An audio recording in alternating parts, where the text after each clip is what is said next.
Siempre hemos oído esa expresión que dice que el Evangelio son buenas noticias, ¿verdad? Si yo os preguntara esta mañana, de todas las buenas noticias que engloba el Evangelio, ¿cuál es para vosotros la mejor de las noticias? O la más importante. Solo una, ¿eh? Todas las respuestas pueden ser buenas, ¿eh? La redención, la vida eterna. Sí, está muy pronto a ser vindicado el nombre de Cristo. Vale. Sí. La sabiduría que Dios nos da. Vale. También. La expiación. La expiación. Vale. La expiación que tiene mucho que ver con la cruz, ¿no? Con el sacrificio de la cruz. La luz venció a las tinieblas. Se acercó.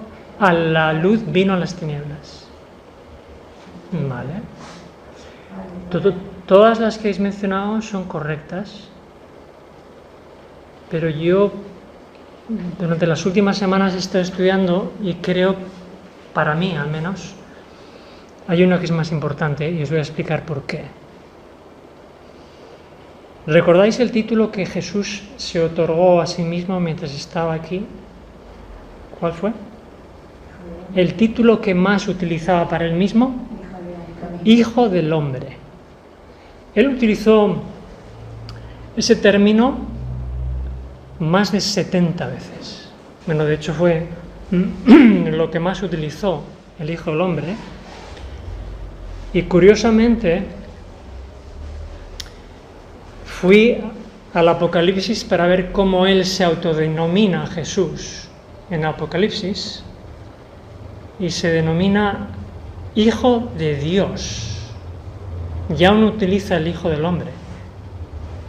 Jesús utilizó esa terminología, esa expresión, mientras estaba aquí en su ministerio, pero nunca más después de morir. Curioso, ¿verdad? ¿Por qué el Hijo del Hombre y luego el Hijo de Dios? Eso es lo que vamos a estudiar hoy.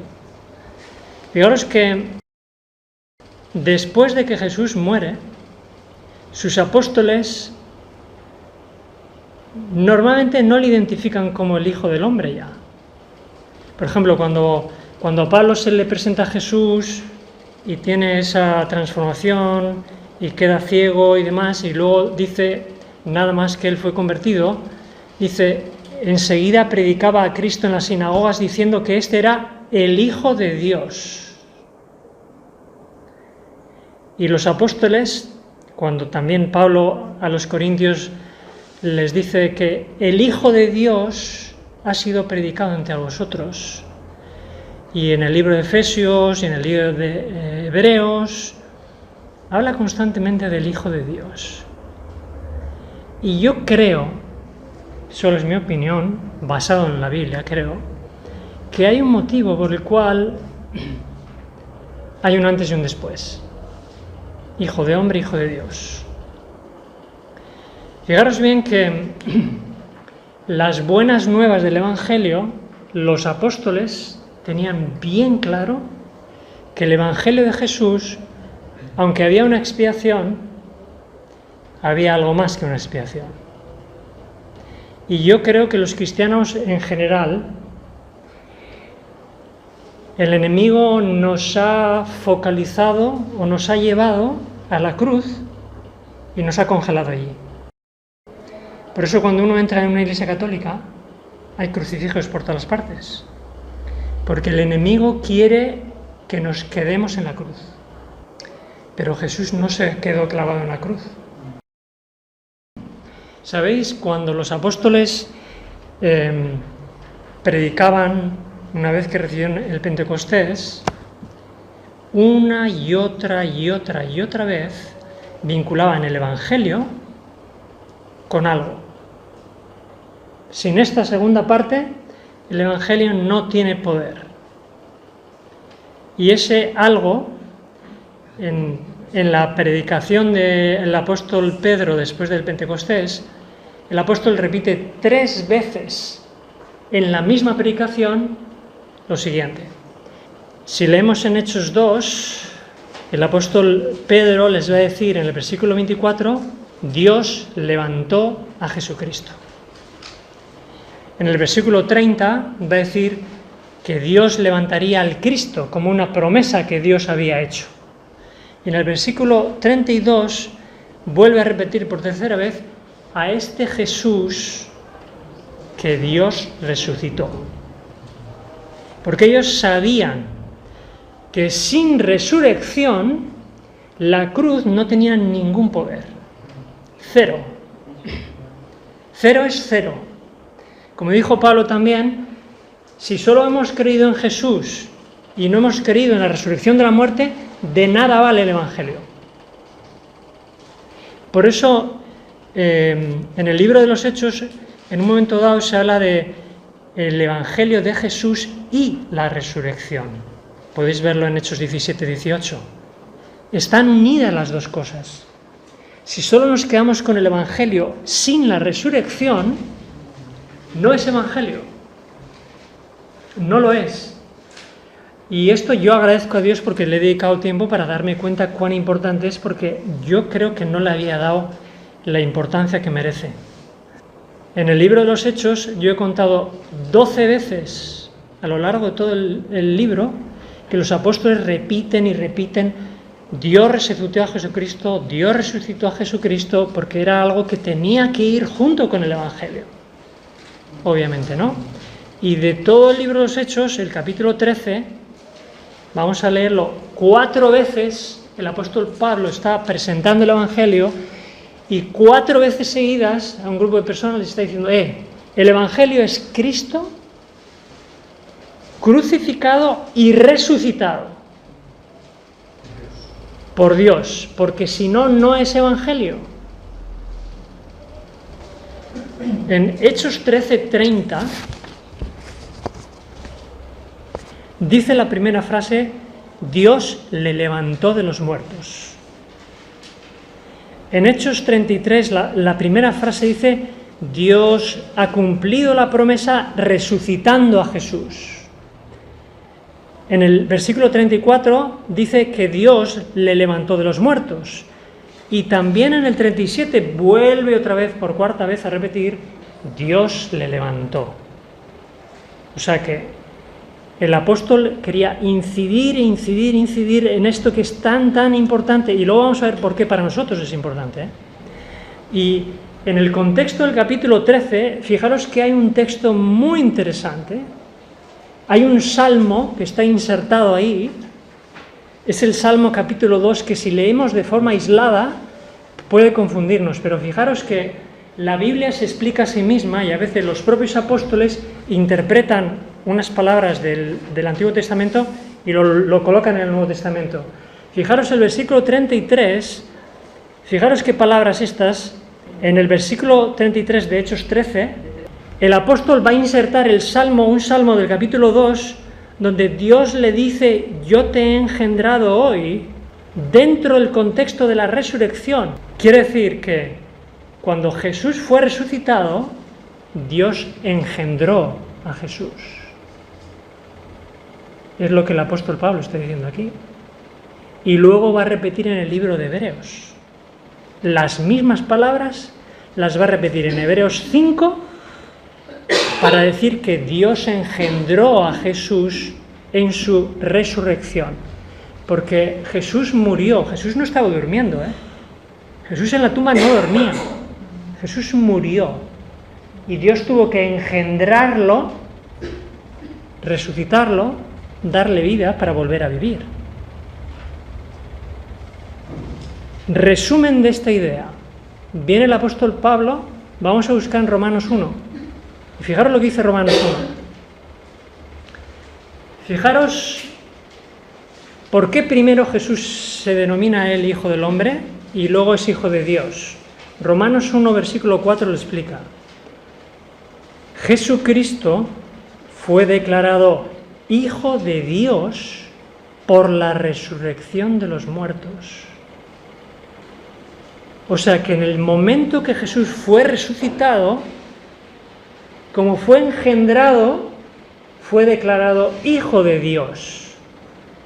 Romanos 1:4. Ahora viene cómo esto se aplica a nosotros. Todos hemos nacido como hijos de padre y de madre, hijos de hombre. Pero todos tenemos que ser hijos de Dios en algún momento dado. ¿Y qué tiene que ocurrir para que nosotros seamos hijos de Dios? Nacer de nuevo, exactamente. Hay unos cuantos versículos que hablan de esto. Por ejemplo, si vamos a buscar 1 de Pedro, capítulo 1, versículo 3, dice: Jesucristo nos hizo renacer por la resurrección de Jesucristo. O sea, de la misma manera que Jesús resucitó, nosotros tenemos que resucitar para ser llamados hijos de Dios. Y en 1 Pedro 3:21 también podemos leer que el bautismo nos salva por la resurrección de Jesucristo. Por eso la resurrección de Jesucristo es un símbolo de nuestra resurrección espiritual.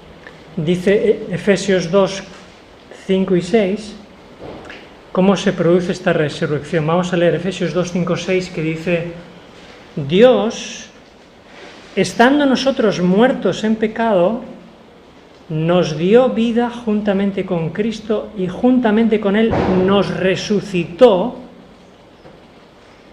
y nos hizo sentar en los lugares celestiales. Y yo os pregunto, ¿cuál es el símbolo de nuestra muerte y de nuestra resurrección? El bautismo, cuando uno es introducido en las aguas, ese es el símbolo de la muerte. Y cuando uno es levantado de las aguas, uno es resucitado a una nueva vida. Ese es el bautismo. Por eso dice Colosenses 2:12, sepultados con Él en el bautismo, en Él fuisteis también resucitados con Él. Muertos, resucitados. Muertos, resucitados. Así que la inmersión es un símbolo de la muerte y el levantamiento del bautismo es un símbolo de la resurrección. Dicho de otra forma, o resucitamos espiritualmente o seguimos estando muertos. Y el hecho de que hayamos sido bautizados no quiere decir que yo haya sido resucitado espiritualmente. Es el ideal, tiene que ocurrir y así debe ser. Pero me parece que se están, a veces por lo menos, se hacen muchos bautismos de cadáveres. Y se levantan cadáveres. No ha habido resurrección espiritual. Pero van a la iglesia y cantan,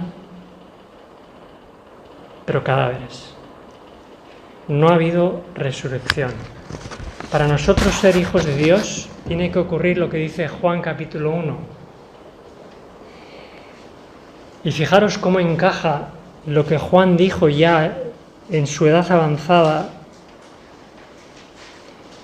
Juan dijo en el capítulo 1, versículos 12 y 13, que los que Dios engendró, estos son hijos de Dios. Y hemos visto lo que es engendrar, ¿vale? Engendrar tiene que ver con la resurrección. Si yo no he sido engendrado por Dios, o dicho de otra forma, si yo no he muerto y he resucitado, yo no soy hijo de Dios.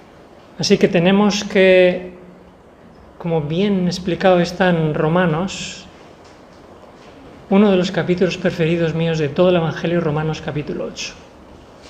Porque creo que hay pocos capítulos que hablen tan claro y tan directo como Romanos capítulo 8. Fijaros lo que dice Romanos 8 al hilo de lo que estamos hablando, Romanos 8:11. Vuelve otra vez el apóstol Pablo a hablar de la resurrección y dice: si el espíritu de aquel que levantó de los muertos a Jesús mora en vosotros, el que levantó de los muertos a Jesús nos levantará también y nos vivificará también los cuerpos mortales por su espíritu que mora en nosotros. Y esto es espiritual. El rito del bautismo es una confirmación de que esto ha ocurrido. Era así que Juan el Bautista bautizaba, para confirmar. Y fijaros, por medio de la resurrección espiritual somos vivificados. Y entonces dice el versículo 14 de Romanos 8, todos los que son guiados por el Espíritu de Dios, estos son hijos de Dios. Primero resucito espiritualmente y entonces yo soy hijo de Dios. Yo no soy hijo de Dios porque mi nombre esté inscrito en una denominación. No soy hijo de Dios porque pasé por el agua. Porque si pasé por el agua pero no pasé por el Espíritu, no recibí el bautismo del Espíritu, entonces fue incompleto el bautismo. Y sin el Espíritu, ¿creéis que puede haber una resurrección espiritual sin el Espíritu? No. Acabamos de leerlo, Romanos 8:11. No puede haber resurrección si no hay Espíritu. Entonces somos, o dicho de otra forma, nacemos del Espíritu, somos guiados por el Espíritu para ser hijos de Dios. Y como dice Romanos 6:4, andamos en el Espíritu a una nueva vida. Nacemos, somos guiados por el Espíritu y andamos por el Espíritu.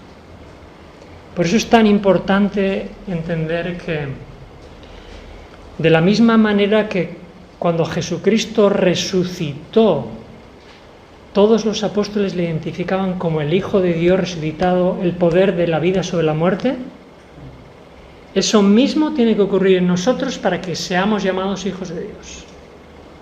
Si no ha ocurrido, estamos teorizando. Y si realmente ha ocurrido, dice el libro de Hebreos, en este contexto, que somos purificados de nuestros pecados por medio de Él mismo y de su resurrección. Es muy interesante el libro de Hebreos, porque el libro de Hebreos hace mención a la resurrección de Jesús, también menciona que Él fue engendrado, pero también menciona incluido que Él, una vez que Él fue resucitado, fue hecho sumo sacerdote, después de resucitar, no antes. Jesús no era sumo sacerdote antes, era después de haber muerto y resucitado que Él fue nombrado sumo sacerdote por su Padre. Esto es algo muy interesante, porque sabéis que el Evangelio dice en 1 de Pedro que Dios nos ha llamado a todos a ser sacerdotes, si hemos resucitado espiritualmente primero. Ningún cristiano puede ser sacerdote si no ha resucitado. Para mí esto, quizás verlo un poquito más claro, me ha ayudado mucho, porque en realidad la cruz es un símbolo de la muerte de Jesús, pero la resurrección es un símbolo de la conversión. Y yo creo que Satanás está llevando el cristianismo a la cruz, y solo a la cruz, y quedarse con la cruz. Dios pagó mis pecados, Dios expió mis pecados, mi vida, ¿entendéis? Su sangre, su sangre y su sangre. Pero ¿dónde está el poder de Dios? O sea, ¿dónde está el poder de Dios? El poder de Dios es el que describe Pablo cuando dijo: absorbida es la muerte por la vida. Ese es el poder de Dios. Entonces, la pregunta que yo me hacía cuando estudiaba esto es: ¿verdaderamente yo he resucitado espiritualmente? Yo. Y os traslado la pregunta a vosotros.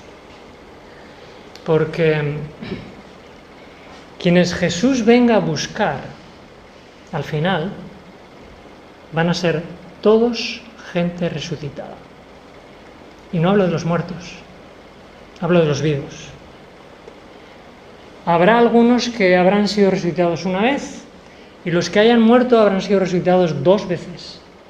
Pero nadie será llevado, nadie será trasladado si no ha sido resucitado como mínimo una vez, con la resurrección espiritual, y los que hayan descansado con la resurrección de sus cuerpos mortales. Que Dios nos ayude a entender cuán importante es esto y la necesidad que tenemos de resucitar espiritualmente, y no solo una vez. Como dijo Pablo, cada día muero para volver a vivir otra vez. Que Dios nos ayude a entender que necesitamos nacer de nuevo, y necesitamos nacer de nuevo cada día hasta que Él vuelva, y Él entonces transforme nuestros cuerpos mortales en cuerpos de inmortalidad. Amén.